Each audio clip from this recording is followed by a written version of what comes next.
నమస్తే my dear competitive aspirants. చాలామంది అభ్యర్థులు అంటే ఎస్ఐకి కానీ కానిస్టేబుల్ కానీ అదేవిధంగా రైల్వే కానీ ఎస్ఎస్సి సిజిఎల్ గ్రూప్స్ ఇలాంటి ఎగ్జామ్స్కి ప్రిపేర్ అయ్యేటటువంటి అభ్యర్థులు అర్థమెటిక్లో పట్టు సాధించాలంటే దాంతోపాటుగా ఎక్కువ మార్కులు గెయిన్ చేయాలంటే ఏ పుస్తకాలు ప్రిపేర్ అవ్వాలి మాస్టారు అని అడగడం జరిగింది.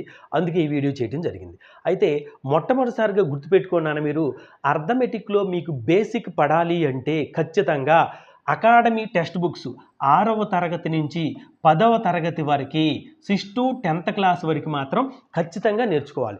బేసిక్ ఇన్ఫర్మేషన్ చాలా బాగుంటుంది. ఇందులో విషయం ఏంటంటే ఆ బుక్స్ మీరు ఎవరు ప్రిపేర్ అవ్వరు కాబట్టి మీకు దాని మీద అవగాహన ఉండదు కాబట్టి వాటిని నెగ్లెక్ట్ చేస్తారు. కానీ అలా చేయకూడదు.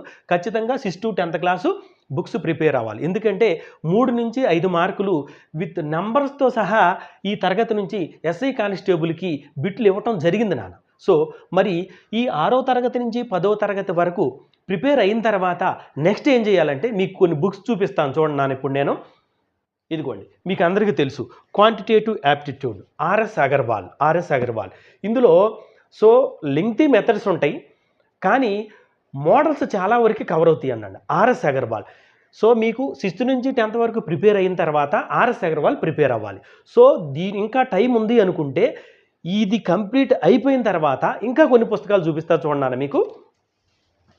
ఇది ఆశిష్ అగర్వాల్ క్విక్ అర్థమెటిక్ అని ఉండదన, అది ఆర్ఎస్ అగర్వాల్, ఇది ఆశిష్ అగర్వాల్.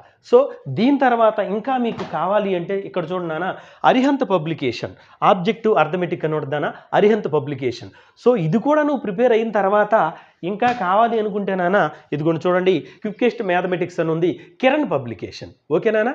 సో అయితే మరి ఈ పుస్తకాలన్నీ మనం చదవగలమా అంటే నేను ఇవన్నీ ఎందుకు పరిచయం చేశానంటే మీకు ఏ అర్థమెటిక్ ఫ్యాకల్టీ చెప్పినా సరే 6 to 10th class RS Agarwal, Ashish Agarwal, Arihant, Kiran publication, వీటితో పాటు ప్రీవియస్ ఎగ్జామ్స్లో వచ్చినటువంటి ఆ ప్రాబ్లమ్స్ ఏవైతే ఉన్నాయో వాటిని బేస్ చేసుకుని ఎవరైనా ఇవి చెప్పాల్సిందే. సో చెప్పే విధానంలో మార్పు ఉంటుంది కానీ మోడల్స్ మొత్తం ఇందులో అవి. అయితే మరి ఇన్ని పుస్తకాలు మేము చదవగలమా అంటే అదేనా. సో ఆ ఐడియా మీకు రావాలి అంటే ప్రీవియస్ పేపర్ చూడాలి.